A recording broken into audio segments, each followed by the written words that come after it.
Municipal committee Sanghar की इंतजामिया की जानिब से सांगड़ में 3 रोज तक इमरजेंसी नाफिज कर अमले की तमाम छुट्टियां मनसूख कर दी गई थी और दावा किया गया था कि सांगड़ में जगह जगह गंदगी के ढेर जो नजर आ रहे हैं वो खत्म हो जाएंगे और अमला गली गली में मौजूद होगा। मगर ईद के दूसरे रोज भी सांगड़ के अंदर सफाई का कहीं पे निजाम नजर नहीं आ रहा और न ही सफाई का अमला नजर आया।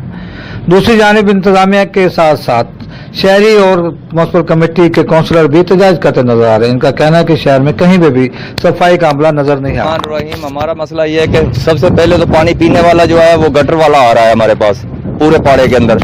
दूसरी बात ये है कि जितनी भी ये गंदगी है, जितना भी पानी गटर वाला है, सारा रोडों के ऊपर निकल रहा है। जबकि मैं टीएमओ साहब हमारे मोहल्ले में 4 महीने से भंगी स्वीपर नहीं आ रहे थे और उसके बाद जो पानी गटर का सफा बिल्कुल पानी आ रहा है, ये हमारा अशर भाई है, ये उसके अब्बासी साहब के पास भी गया, जज साहब के पास उसको जाके इतला दी और उसने टीएमओ को बोला, टीएमओ से फिर लाल खान वालों को भेजा, यहाँ पे आके चक्कर दौरा लगा के चले गए। असल में जैसा ये आप देख रहे हो कि ये लोग जो बोल रहे हैं ये बिल्कुल सही बोल रहे हैं। 4 महीने से वाकई सिफर हमें नहीं मिल रहे हैं। अभी जो इन्होंने ये लिखा है कि जी हमने हफ्ती काउंसिलर को 8 जो है वो सिफर दिए हैं, ये बिल्कुल सफेद झूठ है और ऐसा नहीं है। बिल्कुल अब 2 वार्ड हैं जिसमें 8 जो है ना उन्होंने बंदे डिटेल किए हैं 2 काउंसलरों को और उस 8 में से 2 बंदे ऐसे हैं जो कि उनके अपने किसी बंगलों पे डिटेल किए हुए हैं। 6 बंदे ऐसे हैं जो मुआले हैं जो बिल्कुल काम पे आते ही नहीं। अगर उनकी हम कहें कि सैलरी बंद करो, वो सैलरी वगैरह नहीं बंद करते हैं। हमारे यहाँ पे कई अरसे मैंने खुद भी जो है 2 एप्लीकेशनें दी है, जुलाई में मैंने दी है।